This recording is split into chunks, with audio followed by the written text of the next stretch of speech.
Hello friends, welcome to the new episode of my channel. আমি অরিত্র। তো সিতারে জমিন পারের ট্রেলার কালকে বেরিয়েছে। দেখুন, আমার ট্রেলারটা পার্সোনালি খুব একটা ভালো লাগেনি। আমার অরিজিনাল ছবিটা, মানে অরিজিনাল বলতে স্প্যানিশটা দেখা নেই, আমার হলিউড রিমেকটা দেখা ছিল।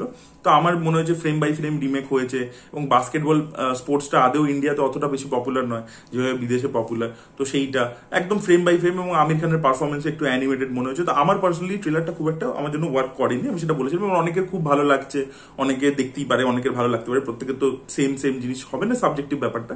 কিন্তু একটা জিনিস আমি কাল থেকে নোটিস করছি, যেটা আজকে আরো বেশি বেড়ে গেছে, অ্যাম্পলিফাই করে গেছে, সোশ্যাল মিডিয়া খুললেই দেখতে পাচ্ছি।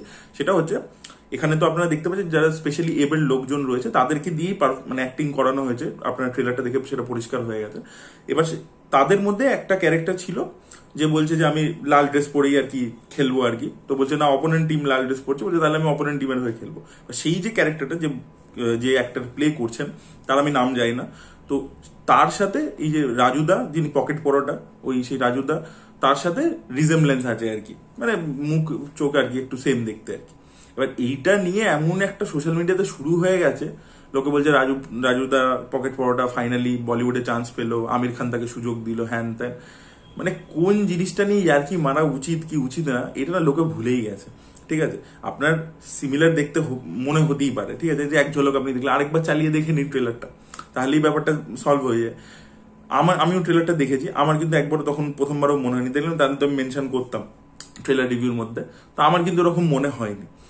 এবং যে ভদ্রলোক ওটা করছে ছবির মধ্যে, সে অ্যাকচুয়ালিতে তার ফিজিক্যাল ওই যে এটা রয়েছে সেটা, মানে ওটা ওনার আর কি, উনি স্পেশালি এবলড, ঠিক আছে, ওটা ওনার মেডিকেল কন্ডিশনের জন্য ওরকম আর কি। এবার সেইটাকে নিয়ে লোকে খিল্লি করছে, ঠিক আছে, এবং একটা পেয়ে গেছে একটা টপিক, এরকম জিনিসকে নিয়ে কেউ খিল্লি করে, আমি মানে এটা ইনসেনসিটিভ ব্যাপারটা হয়ে যাচ্ছে না।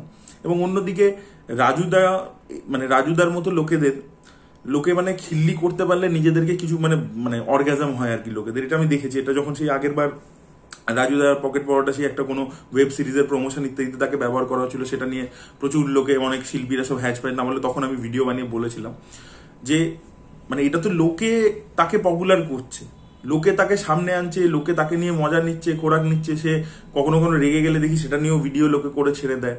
তো লোকের তো বোধ বুদ্ধি কি, মানে সেই লোকটা কোথা থেকে এসছে, তার কি ব্যাকগ্রাউন্ড, সেসব না জেনে তাকে আর কি জাজ করতে শুরু করে দাও। খুব ইজি তাকে জাজ করা। এই ধরনের মানুষ তো রিটালিয়েট করতে পারে না, ওই জন্য, বা নিজেদেরকে আর্টিকুলেট করে বলতে পারে না, তাই জন্য তাদেরকে জাজ করো, তাদেরকে নিয়ে খিল্লি করো সোশ্যাল মিডিয়াতে।